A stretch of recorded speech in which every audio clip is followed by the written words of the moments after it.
ETF index mutual funds నేర్చుకుని stock మార్కెట్లో రాణించాలనుకుంటున్నారా? వెంటనే ఈ నెంబర్కి కాల్ చేయండి.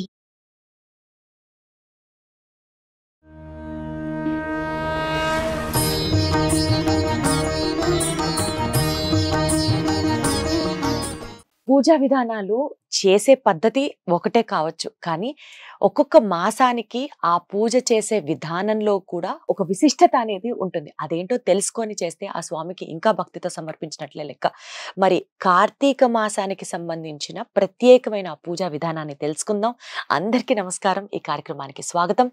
కార్తీక మాసకు సంబంధించినటువంటి విశిష్ట పూజా విధానాన్ని మనకి అర్థమయ్యేటట్టు చెప్పడానికి మనతో పాటు ఉన్నారు శ్రీ వైష్ణవ సాంప్రదాయ ప్రచారకురాలు పద్మజ రామానుజదాస్ గారు. అమ్మా నమస్తే. నమస్తే అమ్మా. ఏంటమ్మా నిజంగా శ్రావణ మాసంలో చేసే పూజకి, కార్తీక మాసంలో చేసే పూజకి, ధనుర్మాసంలో చేసే పూజకి వేరువేరుగా ఉంటాయా? చేసేది ఆ దీపమే, పెట్టేది ఆ దీపమే, చేసుకునేది ఆ నైవేద్యమే, అంతేగా? కాదా? కాదు, విశేషించి నియమాలు ఉంటాయి. ఒక్కొక్క మాసంలో ఆ స్వామిని ఒక్కొక్క రకంగా ఆరాధన చేస్తారు. శ్రావణ మాసంలో విశేషించి లక్ష్మీ ఆరాధన ప్రధానం. కార్తీక మాసంలో దామోదరుని ఆరాధన ప్రధానం. ధనుర్మాసంలో లక్ష్మీనారాయణుల ఆరాధన గోదాదేవి చెప్పిన రీతిలో చేయడం ప్రధానం. అంటే శాస్త్ర నియమాన్ని అనుసరించి స్వామిని ఆరాధన చేస్తే ఆయన ముఖం ఉల్లాసం అవుతుంది. ఓహో, ఇదొకటి ఉందన్నమాట. శాస్త్రంలో చెప్పిన రీతిలో ఆయన కొలవాలి, అప్పుడు ఆయన మెచ్చుతారు. అంటే ఇప్పుడు ఏంటి, వేరే దేవుళ్ళని ఎవరిని కొలవకూడదు, ఆ టైంలో వాళ్ళనే కొలవాలన్నట్ట? అలానే లేదు, మన ఇష్టదైవాన్ని మనం ఆరాధన చేయటం, మన సంప్రదాయాన్ని మనం పాటించడం, పక్కన సంప్రదాయాలను గౌరవించాలి. మా స్వామివారు అదే చెప్తారు, స్వీయ ఆరాధన సర్వ ఆదరణ. మనం అంటూ ఒక దైవాన్ని నమ్ముతాం, వారిని ఆరాధన చేయాలి. మిగిలిన వారిని ద్వేషించమని కాదు, వద్దని కాదు, వాళ్ళని ఆదరించాలి. స్వీయ ఆరాధన సర్వాధారణ. కాబట్టి ఇప్పుడు మన ఇంటికి ఎవరైనా వచ్చారో, వచ్చినటువంటి వాళ్ళని సాధారణంగా ఆహ్వానిస్తాం. మంచినీళ్ళు కావాలా, ఏమైనా కాఫీ ఇమ్మంటారా, టీ ఇమ్మంటారా, వాళ్ళకి ఏదైనా సపర్యాలు చేయటం, వాళ్ళని చక్కగా గౌరవిస్తాం, పంపించేస్తాం. ఆరాధించేది భర్తనే, భర్తకు మాత్రమే ఆరాధన. మిగిలిన వాళ్ళని గౌరవిస్తాం, తప్పకుండా ఆదరిస్తాం. అలాగే ఎవరి సంప్రదాయం, ఒక్కొక్కళ్ళకి అందరినీ ఇష్టపడటం అనేది చేయగలుగుతారు. ఒక్కొక్కళ్ళు ఏంటంటే వాళ్ళు నమ్మిన దైవాన్నే కొలుస్తారు. అది ఎవరిష్టం వాళ్ళది. మనం తప్పులేం లేదు, ఎవరిష్టం వాళ్ళది. అర్థమైంది. అలా కార్తీక మాసంలో దామోదరుని విశేషించి కొలవటం అనేది మనం చూస్తూ ఉంటాం. కార్తీక దామోదరుని ప్రీత్యర్థంగా ఈ కార్తీక మాసం అంతా కూడా ఆరాధనలు చేస్తూ ఉంటారు. అయితే ఈ కార్తీక మాసంలో ఏంటంటే తెల్లవారుజామునే సూర్యాస్తమయానికి మునుపే మనం తిరువారాధన అంటే పూజ ముగించటం అనేది కనిపిస్తుంది కొన్ని సంప్రదాయాల్లో. శివాలయాలకు వెళ్ళేటువంటి వాళ్ళు వీళ్ళందరూ కూడా చక్కగా తులసి కోట దగ్గర దీపారాధన చేసుకొని, ఇంట్లో ఆరాధన చేసుకొని వెంటనే శివాలయానికి వెళ్ళి స్వామిని దర్శించుకుంటూ ఉంటారు. ఇక వైష్ణవులైతే వాళ్ళు కూడా ఉదయాన్నే ఎప్పుడూ కూడాను నిత్యము పూజ ముగించటం అనేది ఒక విశేషమైనటువంటి అలవాటు చేసుకోవాలి అందరూ కూడాను. కార్తీక మాసం ధనుర్మాసం అనే కాదు, ఎప్పుడైనా కానీ సూర్యోదయానికి ముందుగా ఆ స్వామిని ఆరాధన పూర్తి చేయాలి. ఎందుకంటే ఏమండి, మన ఇంటికి ఎవరైనా సెలబ్రిటీ వస్తున్నారనుకోండి, ఎంత చక్కగా మనం ఇల్లంతటిని కూడా డెకరేట్ చేసి హడావుడి చేసి అలంకారం చేసి, మరి వాళ్ళ కోసం వచ్చేటువంటి వాళ్ళ కోసం రకరకాలైనటువంటివన్నీ ఏర్పాట్లు చేసి, తినటానికి గాని పలహారాలు గాని ఇవన్నీ ఎంతో చక్కగా చేస్తాం. అలాంటిది ఆ సూర్య భగవానుడు ప్రత్యక్ష దైవం, ఆయన ఉదయిస్తున్నాడు అంటే మనందరిని అనుగ్రహించడానికి గాను సూర్యమండలాంతర్వర్తి అయినటువంటి శ్రీమన్నారాయణమూర్తి అంటే సూర్యమండలంలో మధ్యగా వేంచేస్తున్నటువంటి స్వామి వేంచేస్తున్నాడు అన్నప్పుడు తెల్లవారుజామున లేవాలి కదండి. అది కార్తీక మాసమా ధనుర్మాసమా పక్కకు పెడితే ఏ మాసమైనా సూర్యోదయానికి ముందుగానే ఆరాధన పూర్తి చేసేటువంటి పని చేయాలి. అంటే నేను మిమ్మల్ని ఆపుతున్నానని కాదు, కానీ కొంతమంది వ్యంగ్యంగా కాస్త వితండంగా మాట్లాడతారు. పొద్దున పూట చేస్తే తప్ప స్వామి కరుణించడా మన పట్ల, 10ంటికి పూజ చేస్తే స్వామి వినడా అని అంటారు. దానికి ఏం చెప్పాలి? తెల్లవారుజామున ఉన్న ప్రశాంతత 10ంటికి ఎలా ఉంటుందండి? రజోగుణం వచ్చేస్తుందిగా. మనకి ఈ ప్రకృతిలో సత్వ రజో తమో గుణాల కలయికే ప్రకృతి. సత్వగుణం ప్రధానంగా తెల్లవారుజామున ఉంటుంది. అది ప్రకృతిలో ఉండేటువంటి నియమం. 10 కొడుతుందంటే రజోగుణం, కోపం పెరిగిపోతూ టెన్షన్ వచ్చేస్తూ ఉంటుంది. మధ్యాహ్నం పూట 2 గంటలకి ఇంకా తారాస్థాయిలో ఉంటుంది రజోగుణం. 2 గంటల వేళప్పుడు ఇంటికి ఎవరైనా అతిథిని తీసుకుని వస్తున్నారు అనుకోండి, భర్త గానీ లేకపోతే ఎవరైనా చుట్టాలు తెలియకుండా చెప్పకుండా ముందు వచ్చేసారనుకోండి, భర్త ఫోన్ చేశారు, ఇవాళ చుట్టాలు వస్తున్నారు తీసుకుని వస్తున్నాను, వాళ్ళకి నువ్వు వండి పెట్టు అని 2ంటికి ఫోన్ చేస్తే, ఇప్పుడా చెప్పేది 2ంటికి తీసుకొస్తుంటే చుట్టాలు ముందు చెప్పే పని లేదా, ముందు తెలీదా మీకు? కోపం తారాస్థాయికి వెళ్ళిపోతూ ఉంటుంది, అవునా? అది అదేమిటి? ప్రకృతిలో ఉన్న నియమం ప్రకృతిలో అన్నమాట. ఉండే రజోగుణ కారణంగా వీళ్ళ కోపం పెరిగిపోతూ ఉంటుంది. ఓహో. సాయంత్రం అయ్యేటప్పటికి ఆవలింతలు వస్తూ ఉంటాయి, అవునా? ఇది దేనికి? ప్రకృతిలో తమో గుణం వస్తుంది. తమో గుణం ఏమి చేస్తుంది అంటే మనకి తామసాన్ని ఇస్తుంది, నిద్రని ఆవహింపజేస్తూ ఉంటుంది. ప్రకృతిలో ఉండే సత్వ రజో తమో గుణాలకి అనుగుణంగా మనం నడుచుకోవాలి.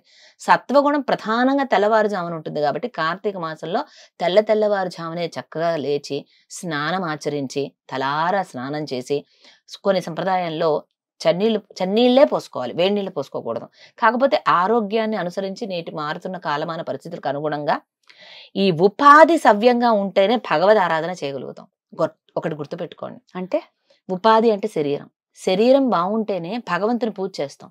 ఇప్పుడు 80 ఏళ్ళ ఆవిడ కూడా పొద్దున్నే లేచి తలార స్నానం చేయాలి, తలంటు ఏది చన్నీళ్ళ స్నానం చేయాలి అని చెప్పి చన్నీళ్ళతో స్నానం చేస్తే ఆవిడ ఆరోగ్యం ఏం కావాలి, అవునా? అంతేగా. ఇప్పుడు ఆరోగ్యం బాలేదని 2 రోజులు తలంటు పోసుకొని తలారా చన్నీళ్లతో స్నానం చేసి 3వ రోజున అడ్డుపడిపోతే ఆరాధన ఏమైపోతుంది? ఆగిపోతుందిగా. అంటే మన శరీర తత్వాన్ని బట్టి, మారుతున్న కాలమాన పరిస్థితులను బట్టి కొంత ఆ చన్నీటి స్నానం ఆచరించలేనటువంటి వాళ్ళు కొంచెం గోరువెచ్చటి స్నానం అన్నా ఆచరించవచ్చు, వాళ్ళ శరీర ధర్మాన్ని బట్టి, తత్వాన్ని బట్టి. అన్ని బాగున్న వాళ్ళు కూడా వేడి నీళ్ళు పోసుకోమని కాదు నేను అర్థం. అవకాశం లేని వాళ్ళు దాన్ని బట్టి ఏదైనా తెల్లవారుజామునే తలార స్నానం చేసి భగవంతుడు ప్రతిరోజు తలస్నానం, ప్రతిరోజు కార్తీక మాసంలో ప్రతిరోజు తల స్నానం చేస్తారు. ధనుర్మాసం అయినా అంతే, ప్రతిరోజు తలార స్నానం చేసి భగవంతుని దగ్గర చక్కగా భక్తి ప్రపత్తులతో దీపారాధన విశేషం. విశేషించి కార్తీక మాసంలో నేతితోటి దీపారాధన ఇంకా విశేషం. నువ్వుల నూనెైనా పర్వాలేదు, క్షేమంకరమే. ఆవు నేతి దీపం ఇంకా శ్రేష్టంగా. అమ్మ, ఏమన్నా విశిష్టత ఉంటుందా? నువ్వుల నూనె ఎప్పుడు పెట్టాలి, ఆవు నెయ్యి ఎప్పుడు పెట్టాలి, అట్లా ఏమన్నా? అంటే విశేషమైన ఆరాధనలో ఆ స్వామికి ఇష్టమైనటువంటి ఆవు నీతి దీపం పెడితే ఇంకా మంచిది కదా. ఆయన ముఖోల్లాసమే మనకు ప్రధానం, అంతే. ఆయన ముఖం ఉల్లాసం అవ్వాలి, అంతే అంతే. దానికోసం మనం ఏదైనా, అందుకోసం కార్తీక మాసంలో ఆ దామోదరుని ప్రీత్యర్థం ఆయనకి ఇష్టం కదండి గోవుల్ని. ఎప్పుడు ఆలమందలు చుట్టూ వేసుకుంటాడు, ఆలమందలను మేపడానికి వెళుతూ ఉంటాడు, గోపాలకులతో కలిసి తిరుగుతూ ఉంటాడు.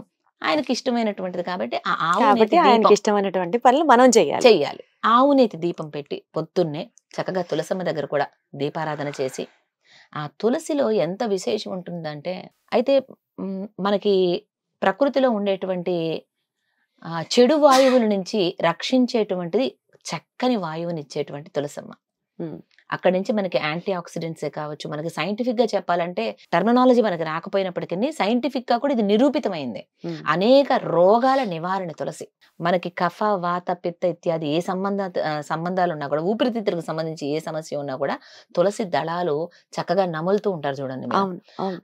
ఆ విధంగా తులసి అనేది ఆరాధన అనేది చాలా విశేషం. ఉదయాన్నే వెళ్లి తులసి దగ్గర ఆరాధన చేయటం కొన్ని సంప్రదాయాల్లో చూస్తాం. ఆ తులసిని చక్కగా దళాలతో కోసి ఆ స్వామికి సమర్పించడం, స్వామి పాదాల దగ్గర తులసి సమర్పింప చేసుకోవడం కోసమే ఈ లోకంలోకి వచ్చి అవతరించాట అర్చామూర్తిగా చెప్తారు పెద్దలు.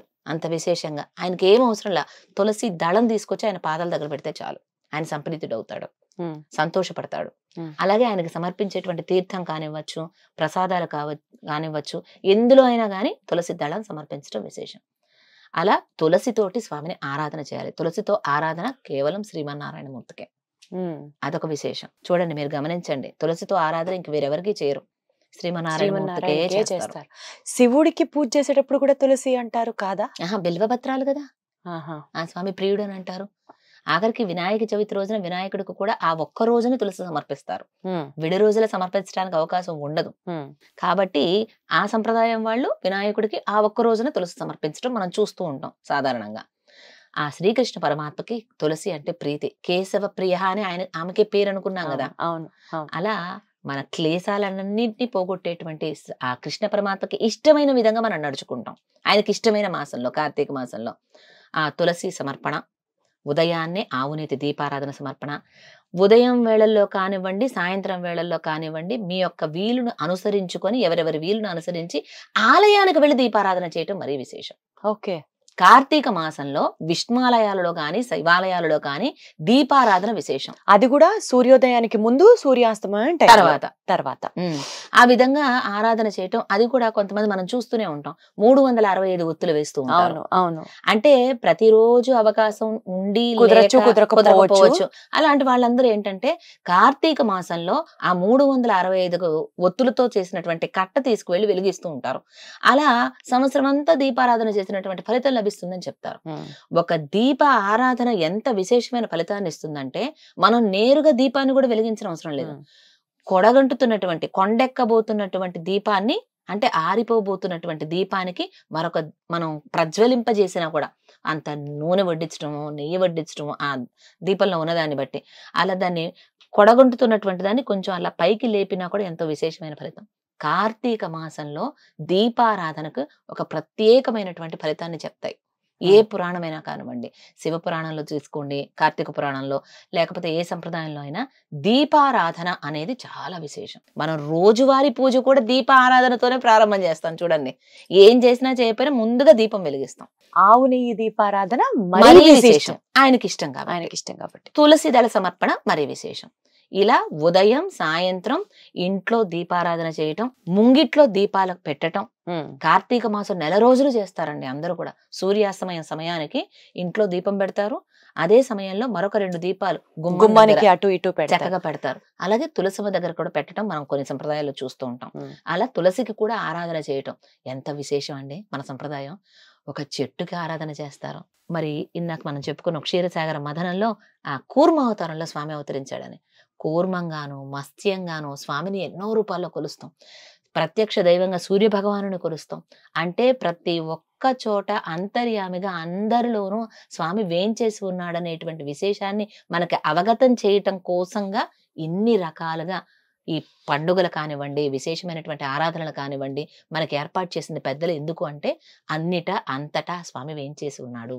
ఈ విశేషం మీరు గుర్తెరగండి, అందరినీ ఆరాధన చేయండి అని మనకు నేర్పాయి శాస్త్రాలు. అమ్మా, ఇప్పుడు ఇలాంటి దీపారాధన చేయడం దగ్గర నుంచి, తులసిని సమర్పించడం దగ్గర నుంచి, ఇలాంటివన్నీ మనం చేస్తాం కార్తీక మాసంలో.